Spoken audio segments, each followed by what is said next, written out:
장애인 문화복지신문 제224호 6면 기사입니다. 조광한 남양주시장, 해피누리노인복지관 방문 애로사항 경청. 조광한 남양주시장은 20일 민족대명절인 설을 앞두고 호평동 소재 남양주시 해피누리노인복지관 관장 이상호을 찾아 직원들을 격려하고 복지관을 이용하시는 어르신들에게 애정을 갖고 헌신해줄 것을 당부했다. 이날 조광한 시장은 해피누리노인복지관 강의실 등 시설을 둘러보고 강의를 듣는 어르신들께 새해 인사를 전했다. 특히 노래교실에 참여해 긴 머리 소녀, 울고 넘는 박달재를 열창한 후 시가 어르신들이 건강하고 행복하실 수 있는 정책을 펴는데 힘쓰겠다고 말했다. 이어 복지관 이용자 대표들과 TT임을 가지며 어르신들의 애로사항을 경청했다. 한편 시는 노인 복지 증진을 위해 화도읍의 화도노인복지관 가칭을 추가 건립 중으로 2020년 중 개관을 앞두고 있다. 복지관 추가 개소를 통해 지역을 안배한 균형적인 노인 복지를 제공하고 향후 이용하게 될 어르신에게 우수한 서비스 제공을 통해 어르신들의 삶의 질을 높여줄 것으로 기대한다. 남양주시 2020년 체납자 실태조사원 60명 모집. 남양주시 시장 조광한은 22일 공공일자리 창출과 경기 부진 우려에 따른 일시적 고용 단절을 해소하기 위한 고용대책의 일환으로 관내에 거주하는 청년 실업자 경력단절 여성 구직자 및 퇴직자 등을 대상으로 2020년 체납자 실태조사원을 채용한다고 밝혔다. 채용된 체납자 실태조사원은 오는 2020년 3월부터 11월까지 체납자의 거주지를 방문하여 체납 안내문을 교부하고 상담을 통해 체납자의 상황에 맞는 맞춤형 징수를 제공하는 업무와 복지 사각지대에 있는 취약계층을 파악하여 복지부서에 연계하는 업무를 병행할 예정이다. 모집 인원은 60명으로 만 18세 이상으로 091 현재 남양주시에 주민등록이 되어 있는 자는 누구나 응시 가능하며 서류 접수 기간 2.3 물결표 사인 2.5 내 남양주시 징수과 별관 1층 실태조사팀으로 방문하거나 우편 등기로 접수하면 된다. 자세한 사항은 남양주시 홈페이지 www.nyj.co.kr 고시공고 모집공고/일자리에서 확인할 수 있다. 동두천시 설맞이 사회복지시설 및 보훈단체 위문. 동두천시 최용덕 시장은 지난 20일 설 명절을 맞이하여 노인복지관 등 사회복지시설 27개소와 상위군경회 등 보훈단체 11개소를 위문하였다고 밝혔다. 이날 최용덕 시장은 내신아동복지센터 외 5개소의 사회복지시설을 방문하여 과일 등 위문품을 전달하면서 입소자 및 이용자들과 담소를 나누며 애로사항을 청취하고 위로와 격려의 말을 전하는 시간을 가졌다. 최용덕 시장은 우리 민족 최대의 명절인 설을 맞아 어려운 이웃들이 소외되지 않고 시민 모두가 따뜻하고 행복한 설을 보낼 수 있도록 지역 주민의 관심과 참여를 당부한다고 전했다. 또한 이번 설 명절에 어려운 이웃들에게 도움을 준 모든 시민과 기업체, 단체에 감사의 인사를 전하고 시에서도 지속적으로 복지 소외계층을 위한 사업을 적극 추진하여 나눔 문화 확산에 최선을 다할 것이라고 밝혔다. 연예인 자원봉사단 더 브릿지 설 명절 맞이 봉사활동. 연예인 자원봉사단 더 브릿지는 지난 18일 설 명절을 앞두고 저소득 어르신들을 위해 동두천시를 찾았다.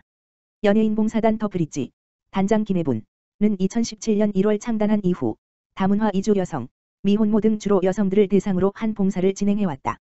최근에는 그 폭을 넓혀 도움이 필요한 다양한 계층을 위해 밥차 봉사, 토크 콘서트 등의 봉사를 진행해오고 있다. 이날은 더 브릿지 연예인 자선봉사단뿐만 아니라 진성, B1BOF 젤리아로, 폴라리스 워십, 크로스핏 등이 함께 사랑의 자장차에서 저소득 어르신들을 대상으로 직접 재료를 손질한 자장면을 대접하고 오후에는 연탄은행 및 동두천교회 자원봉사자들과 함께 연탄 배달을 하였다. 최용덕 동두천시장은 바쁜 일정에도 어려운 어르신들에게 따뜻한 나눔을 실천해 주셔서 동두천 시민을 대표하여 감사하다는 감사 인사를 전했다. 더 브릿지 김혜분 단장은 명절을 앞두고 외롭게 사시는 어르신들에게 더 브릿지의 조그마한 나눔이 따뜻하게 전달됐으면 좋겠다는 바람들 밝혔다. 동두천시 무한돌봄센터 동절기 취약계층 발굴을 위한 사례회의 개최. 동두천시 무한돌봄센터는 지난 21일 복지상담실에서 동절기 취약계층 발굴과 지원 방안을 논의하기 위한 사례회의를 개최했다. 이날 개최한 사례회의는 아파트와 빌라 등 공동주택에 거주하며 공과금과 월세를 장기 체납하여 단전, 단수, 퇴거 등의 위기 상황에 놓인 취약계층을 선제적으로 발굴하기 위한 방안을 논의했으며 복지사각지대로 의뢰된 시민들을 신속히 통합사례관리 대상자로 선정 지원하기로 결정했다. 또한 오는 2월 말까지 찾아가는 무한돌봄 이동상담을 강화하고 아파트관리사무소와 복지관, 동행정복지센터 등의 기관과 협력을 통해 위기가정에 대한 발굴 활동을 지속적으로 추진할 예정이다. 박정석 복지정책과장은 날씨가 추워질수록 생활고를 호소하거나 공과금을 체납하는 취약계층이 증가하고 있는데 이번 동절기 동안 위기가정을 집중 발굴하여 복지 욕구에 맞는 서비스를 적극 지원하겠다고 밝혔다. 동두천시의회 설 명절 사회복지시설 위문 격려. 동두천시의회 의장 이성수는 지난 21일 민족의 명절인 설을 앞두고 관내 사회복지시설을 방문하여 시설 관계자들을 위로하고 위문품을 전달했다. 이날 시의회 의원들은 관내 사회복지시설인 장애인 종합복지관, 이담지역아동센터, 성경원, 보산지역아동센터, 참사랑요양원, 드림지역아동센터 등 6곳을 방문하여 쌀, 라면, 과일 등 위문품을 전달했다. 이성수 의장은 민족의 명절인 추석을 맞아 이웃과 함께 따뜻한 정을 나누면서 더불어 사는 사회, 행복한 지역 공동체를 만들어 나가야 할 것이라며 어려운 경제 여건으로 생활이 어려운 이웃들에게 따뜻한 마음이 전해져서 훈훈한 명절을 보내는데 조금이나마 도움이 되었으면 좋겠다고 전했다. 동두천시의회는 매년 민족의 명절인 설과 추석에 관내 사회복지시설을 위문하며 감사와 사랑의 나눔 문화 조성에 앞장서고 있다. 동두천시 보산동장, 설날 맞아 경로당 방문. 동두천시 보산동 행정복지센터, 동장 경부영은 지난 22일 다가오는 설을 맞이하여 관내 9개 경로당을 찾아 어르신들의 안부를 묻고 새해 인사를 드리는 시간을 가졌다. 이번 방문은 설 명절을 맞이하여 보산동의 기둥인 어르신들을 방문하여 새해 인사를 드리고 안부를 묻고자 실시되었으며 떡과 귤 등 정성을 담은 선물을 전달하며 화기애애한 분위기를 조성하였다. 이상열 쌀이말 할아버지 경로당 회장은 명절을 앞둔 바쁜 시기에도 매번 방문해 주시는 보산동 직원분들께 감사드린다.